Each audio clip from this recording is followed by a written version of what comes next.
प्रेमे चक्रपाणी वश होय. एवढं चरित्र तुमच्या पुढे ठेवतो, एक अर्ध्या 1.5 मिनिटाचा असेल.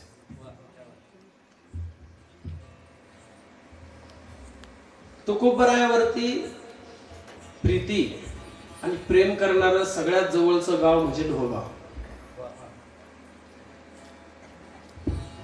तुकोबराया कधी त्या गावात सहज एकादशीला असं कधी गेली. एकदा कीर्तन झालं की 2-2, 4-4 महिने तुकोबरायाने त्या गावात राहा. आज आमच्याकडे नियम महाराज काय म्हणतात, नियम. आमच्याकडे सेवा, आज आमच्याकडे सत्संग, आज आमच्याकडे कीर्तन, आज आमच्याकडे चिंतन. आणि कीर्तन असं 2 तास नव्हतं. कधी रातच्या 2ला सुटायचं, कधी 4ही वाजायचे, कधी सकाळही व्हायची. ऐका ना, पण 2-2, 4-4 महिने कीर्तन चालायचे. कधी कधी तुकोबराय थोडे थकले की ऐका ना, त्याच असलेल्या समुदायामध्ये, त्या लोह गावामध्ये एक असलेला साधा गावकरी, की तो गावकरी तुकोबरायाचा इना घेत होता. नावजी माळी त्याचं नाव, चरित्रामध्ये उल्लेख आहे.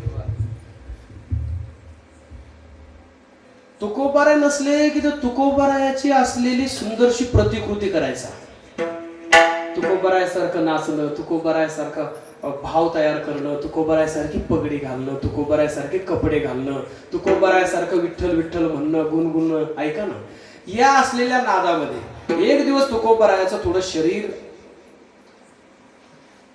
थकल्यावाने झालं. लोक बोलले, महाराज आज कीर्तन, तुकोबराय कीर्तन होईल ना, आज नावजी कीर्तन करील. आता लोक म्हटले, नावजी काय कीर्तन करील.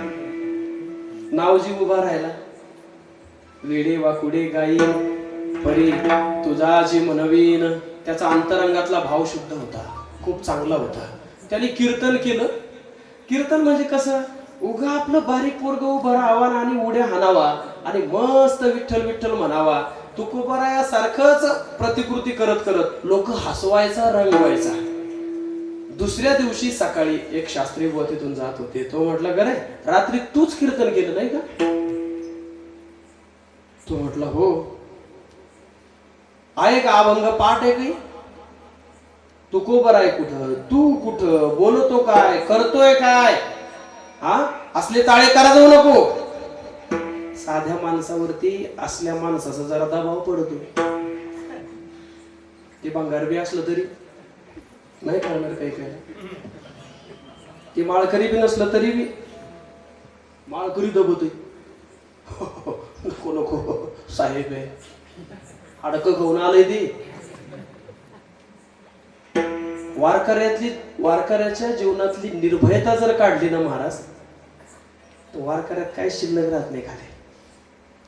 आणि ती निर्भयता जेव्हा माळ्यात गळ्यामध्ये माळ येते ना महाराज, तेव्हा ती निर्भयता आपल्याला प्राप्त होते. पण आपल्यालाच माहित नसतं आपण किती निर्भय आहोत. आपल्यालाच त्याच्याकडून 2-5 घ्यायचे असतात, त्याच्यामुळं नाविलाज असतो. ऐका ना, आणि एक वाक्य जबाबदारीपूर्वक बोलतो. ज्या दिवशी या असलेल्या महाराज लोकांमध्ये राजकारणी महाराज घुसले, त्या दिवसापासून संप्रदायाचं वाटोळ झालं. एक विनंती चॅनल पुढे आवर्जून करेल, कितीतरी कीर्तन आपण ऐकलात, या नुसते ऐकण्यावर जाऊ नका मंडळी. मग राजकारणातले महाराजही शोधा आणि महाराजातले राजकारणीही शोधा. की ज्या दिवशी तुम्हाला सापडेल त्या दिवशी आपल्याला योग्य वाट कळेल, हे तितकं सत्य आहे. म्हणून कपड्यावर नका जाऊ. एखादा साधा वारकरी मळक्या कपड्यातही असेल, कदाचित त्याच्याकडे गाडीही नसेल, कदाचित त्याची वेशभूषाही तशी नसेल, पण त्याचा अंतरंग जर भगवंताला प्रिय असेल. आताच हे असलेलं चाललेलं वातावरण काय, कशामुळे बोलतोय मी. या गादीवर उपस्थित झालो म्हणजे काहीतरी तुम्हाला सुनवायचं म्हणून नाही बोलत. मग आज या संप्रदायाला जातीचा रोग लागलाय, आज या संप्रदायाला श्रीमंतीचा रोग लागलाय, आज या संप्रदायाला बायोडाटा चेक करण्याचा रोग लागलाय. आणि संतांना या गोष्टीशी काहीच घेणं नव्हतं. आणि जे लोक पडद्या मागून राहतात, काम तेच करतात, पुढं नाही येत ते. जरा ओळखा, लोकांना ओळखा. गावोगावची ही कंडिशन झाली. एकमेकाकडे चाललेले, एकाच्या सुखदुःखामध्ये रमलेले माणसं लोकांनी ताटाच्या विरुद्ध केले. हे लोकांनी नाही केले, आमच्यात तसे घुसले म्हणून झाले. इथं काय एका जातीचे माणसं आहेत काय? का एकाच लेवलचे माणसं आहे? नाही. ऐश्वर्य संपन्न संत श्री भगवान बाबा म्हणजे काय नुसते वंजाऱ्याचेच आहेत का?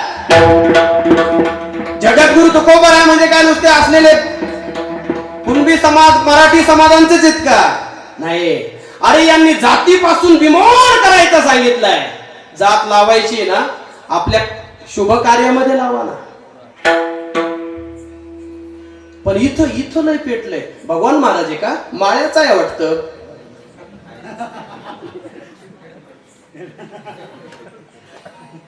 रात्रीचा अटॅक येईल तर लोक बी जमाने राहणार महाराज.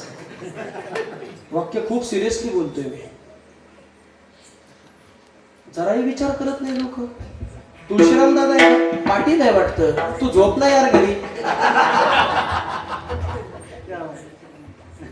कशासाठी विष पेरतोय? अरे तुला विष पेरायला काही एवढी जागा शिल्लक उरली का आता? रस्त्याला चालला महाराज तरी लोक म्हणतात तो बघतो बघ. अरे आपले बाणगुळ, दुसरे नाही. हे का बोलतोय मी? अरे या असलेल्या संत समुदायाला ही सगळी चांगल्या पद्धतीची जमीन करण्याकरता लय खस्ता खावं लागले हो. लय कष्ट घ्यावं लागले. लोक त्यांना जातीत वाटायला निघाले. त्यांच्या मार्गाने चालायचं दिलं सोडून वाटाघाटीमध्येच वेळ चाललाय. आणि एवढ्याच राजकारण हे फक्त सगळ्या लोकांना माहित असतं. मुद्दा हा एक आहे की असलेल्या मंडळींना एवढ्या सगळ्या बाबतीत जर चिकित्सक झालं तर आपल्या असलेल्या कार्याला गालबोट कधीच लागणार नाही.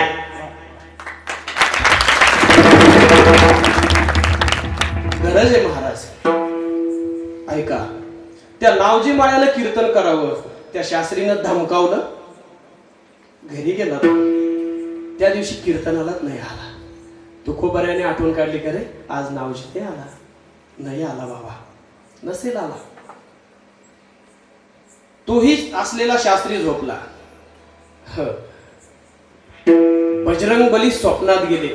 पंढरीचा पांडुरंग गदा घेऊन गेली. चरित्रात उल्लेख आहे. गदा घेऊन गेले. त्याला म्हणलं काय जगाचा चालक मालक होता तो, हा भगवान नव्हता. ते खडबडून जागे झालं. काय काय काय काय काय करतो? कुणाला बोलला सकाळी? आजपासून बोलायचं नाही. तो काहीही म्हणेल, कसाही नाचेल, तुला काय करायचंय? काही हरकत नाही. तेवढ्या रातचं उठून दादा, तेवढ्या रातचं उठून ते नावजीच्या घरी गेले. पाय धरले. दादा उद्यापासून तुम्हीच कीर्तन करा ना. तुमच्या कीर्तनाला टाळ घेऊन मी राहतोय. ऐका ना, ही ताकद कशाची आहे? प्रेमे चक्रपाणी वश होय. परिणाम सोडवीन माझा स्वामी निश्चय. प्रतिज्ञा हे दासी केली आम्ही. महाराज हे कळायचं कसे? तुका म्हणे कडू, तुका म्हणे कडू वाटतो प्रपंच.